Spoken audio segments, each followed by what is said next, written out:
What's up, YouTube? Welcome back. So in this video, I want to do sort of like a follow-up video to the previous video that I did about Doja Cat, and just talk about some of the things that have happened and transpired since. All right.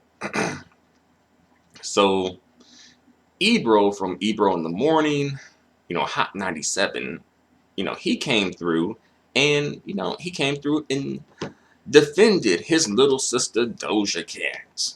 All right. From the big black attack. Alright. He came through and was caping. He came through with his cape on. You know. But did Jewish people jump up to defend Doja Cat against Lana Del Rey? Hell no. You know. So expect a softball Doja Cat interview on Hot 97 coming very soon. But Doja Cat, Ebro, he defended Doja Cat, right? And I'm not completely mad at the spirit of it, but I kind of think he probably should have just stayed out of it, Um, and he came through and he was talking about, it's not her fault. She didn't do nothing. She didn't do nothing, right? It's not her fault. She can't help it that she ain't know her black family. Y'all should help her. And I do agree with that to an extent, like the spirit of that, like, oh, we should help people when they are having difficulties and things like that. But that type of, whatever we want to call it, that type of answer isn't really given for like other people who fuck up, you know. Especially like identifiably black women who fuck up, right? That we don't really come through with that, right? If Doja Cat wasn't unambiguous black woman and she had, said the same things basically and done the same thing, like people wouldn't be coming through with that. Like, oh, like maybe she wasn't raised around her black family, or like she didn't have a good black upbringing or things like that. No, people wouldn't be making excuses like that. And people gonna come through and be like, well, Doja Cat's mixed. She was raised by her white single mama. Well, shouldn't that be her white single mama fault? Right? Since we like to blame black single mamas for everything that goes wrong in the black community. Everything, goddamn it. Shit. You wild ass slave bucks on the loose.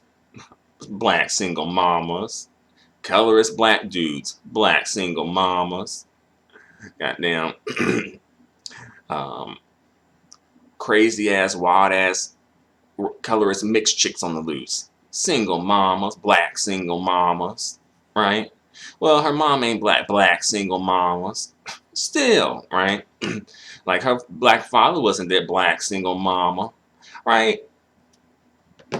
Like, goddamn, a black man get caught up in police brutality. Black single mamas. Well, they can blame white supremacy for that. So they'll take a break from the black single mama blame game and then start blaming white supremacy. And, that is white supremacy fault.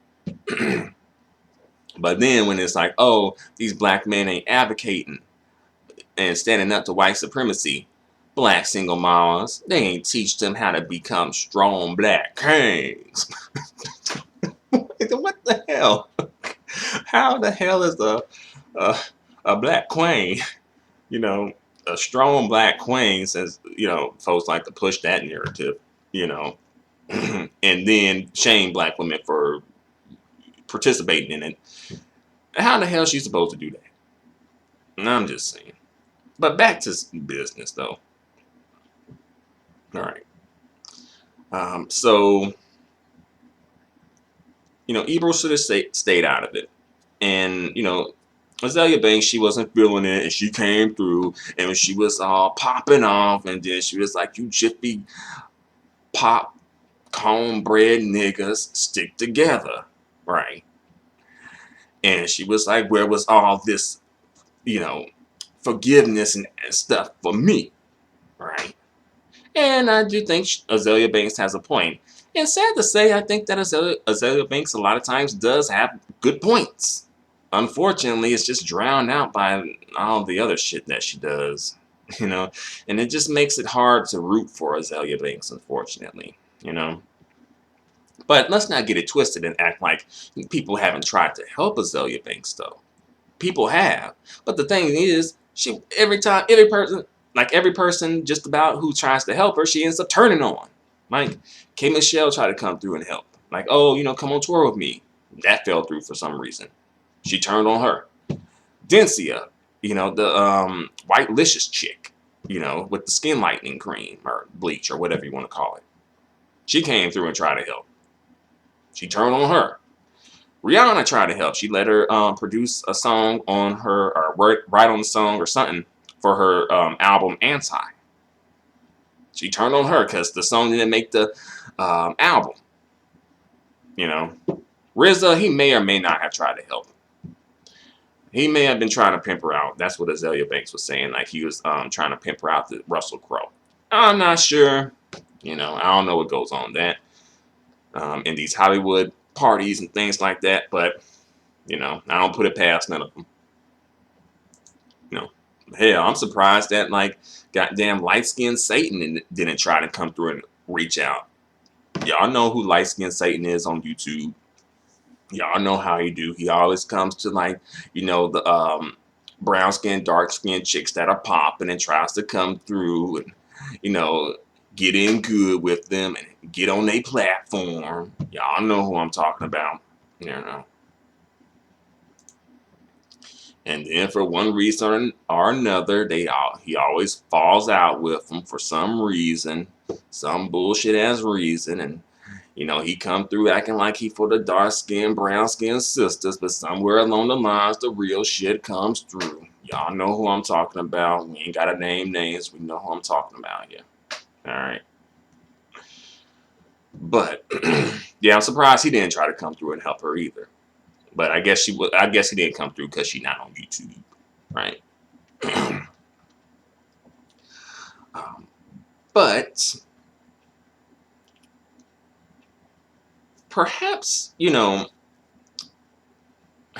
a lot of people may be saying like, "Hey, well, why don't we, help Azealia Banks?" Now I would say no. I would say put that energy and advocacy behind perhaps maybe uncanceling or trying to get uncanceled Chrisette Michele. Maybe that would be a better option. I don't know. I just don't think that Azealia Banks would be the best person to, ride or die for, or to lend advocacy towards,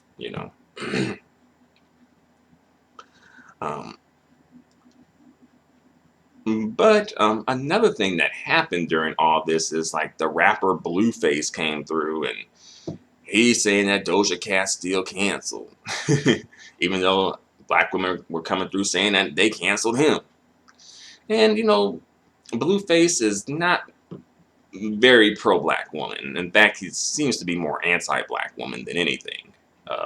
So I just find that to be a little bit interesting here. So his advocacy in canceling her is probably not related to black women, just an FYI there. But, there's video footage of him disrespecting his mother and his sister. He cracked 2 eggs on his mother's head and gave her $1,000, right? So, and this dude, I think, has facial tattoos, and just a rule of thumb, I don't think you should be trusting anybody with facial tattoos. I think once you get a facial tattoo, you probably have just, pretty much given two big middle fingers to society, and probably may even be perhaps on somewhat of the edge of sanity as well. Again, yeah.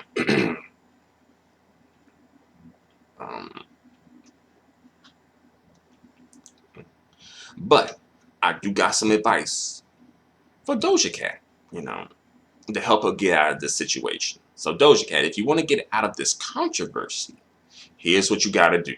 All right. You got to get with the deepest, blackest, darkest, I mean, darker than 1,001 Midnights industry nigga. Okay, you got to get with him. Then you got to post photos on Instagram and other social media outlets and platforms, with him. Both of y'all hugged up in the photo together, talking about, how much you love your black chocolate king and how you finally have found your black chocolate king and you have finally seen the light. You gotta say some shit like that. You gotta come through with some black chocolate king songs and advocacies, talking about, the black king made you say so, goddamn it, talking about black king made me see the light. Black king came into my life. Ooh, black king made me say so. Black king made me say so. Black king made me lay low. Black king told me say so. Ooh, ooh, ooh, baby, baby. Create a song dedicated to uplifting the chocolate black kings. If you need a co-writer, call me. Also, to top it off, right, the icing on the cake, here's what you got to do. You got to pick a fight with the collective of brown-skinned and dark-skinned black women. You got to pick a fight with them, then play victim, all right? So you got to come through and be like, these dark-skinned and brown-skinned women, they be so jealous when I come out of the house with my black chocolate cane. They be staring us down like I stole something from them. And then play victim when they come for your ass. And like, I was just speaking my experience. I wasn't trying to demonize all black, dark-skinned, brown-skinned women. I'm a black woman too. I am. I'm sorry. Cry them light-skinned biracial girl tears. The niggas that come through and defend your ass will love to drink them. All right. So you do that. You just do that plan that I laid out for you. And you'll be in there like swimwear again, Doja Cat. Okay. But another thing that came up during all of this, it's a bit off topic, but it's kind of somewhat related though. Megan Thee Stallion and Beyonce, they got like a #1 hit with the Savage remix. They were able to hit #1. Perhaps the controversy with Doja Cat and that shit helped them hit #1 since they were like, Doja Cat canceled, and she didn't flash the tits, right? Because she said she was going to be flashing her tits, her saggy tits, and she didn't. And I think that she should have been a woman of her word and did it, or either just not said she was going to do it at all. All right. But so come to find out, this is news to me, but apparently Megan Thee Stallion is a certified red bone. I didn't know that. I always considered Megan Thee Stallion to be like brown skin, a chocolate, I guess not a bone, a chocolate goddess, a chocolate brick house, boom, boom, boom, boom, boom, right?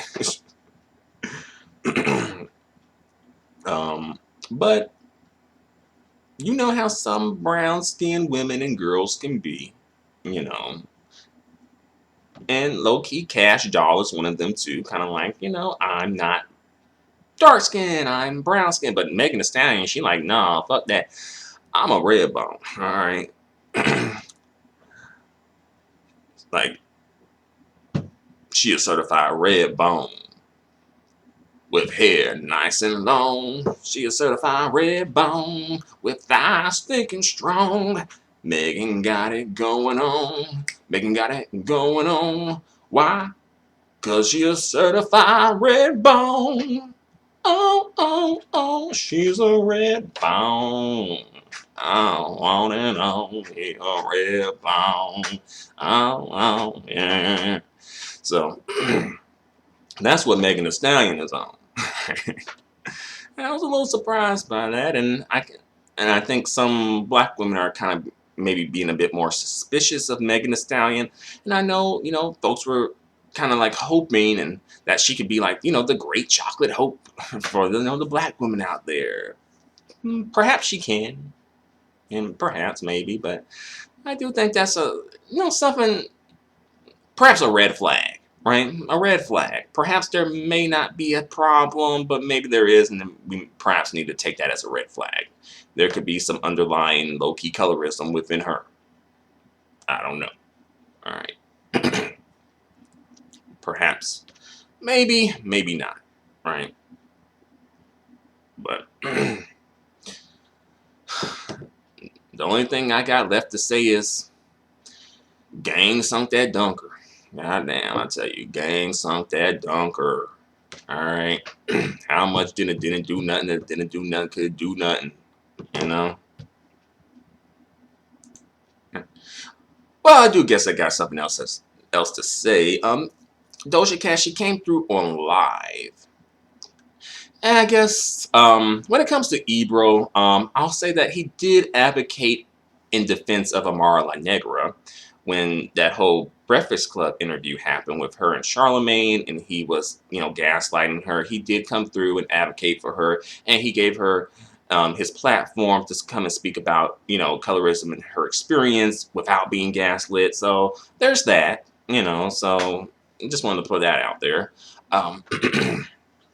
When it comes to Doja Cat, she did a live addressing the situations and controversies that have been happening around her and involving her and whatnot. And a lot of people were kind of fixated on her dating preferences, right? And, Doja Cat, in so many words, pretty much just says she likes what she likes. And, and that is her prerogative and all that. But I do find it a bit interesting, People are really concerned about her dating preferences. Enough people are. Why is that?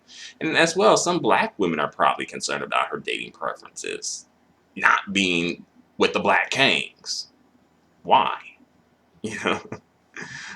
And I think it's partially because a lot of black women are very much black male identified, very strongly black male identified, and also live vicariously through black men too, which is a bit weird in this situation, especially. And that's why I think that Doja Cat dating black men, somehow they feel like, oh, she down for black people, right? And that's not necessarily true. And like she's down for them, and that's not necessarily true, right? And, black women like to be all inclusive. And, black women love to roll out the welcome mat for all their competition. The biracial girls, the light skinned mixed girls, the non-black women, hell, trans women. God damn. Y'all, these black women just want to roll out the welcome mat for everybody. And it's like, yeah.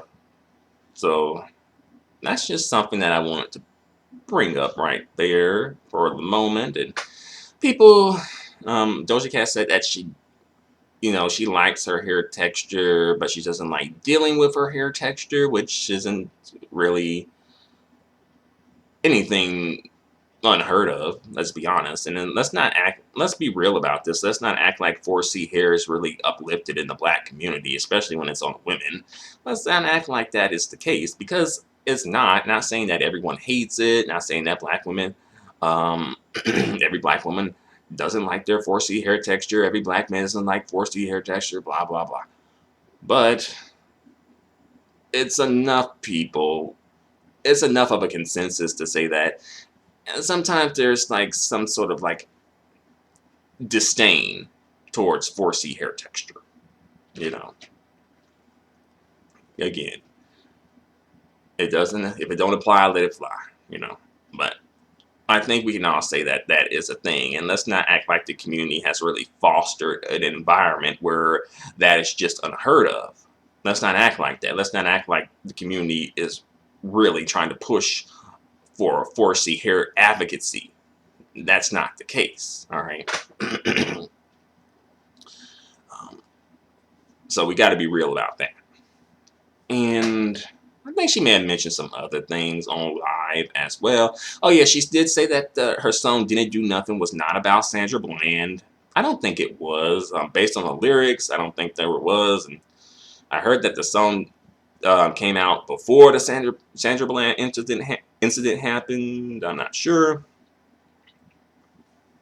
But I don't think that was the case, though. And I think that was a rumor purposely started to trigger black women. Hmm. Why would you want to trigger black women? You know, trigger them to do your dirty work for you. And in regards to her being on chat rooms, I heard from Ebro that Doja Cat at one point used to skip school for days at a time to participate in these chat rooms, which does signal to me that this may be somewhat of a, I think addiction may be a strong word, but it's something that she's getting from these chat rooms, you know. And perhaps she is into race play and perhaps slave play. Perhaps, right? That's not unheard of. There are some black men who are into race play and slave play and like being called nigger or nigga, you know, during sexual intercourse. Let's not act like that's not a thing. Let's be real. um, so, you know, I just wanted to say all that, you know, and just put that all out there. So what do you guys think about all of this here, all right? Let me know what you think in the comments section. Until the next video, adios and goodbye for now.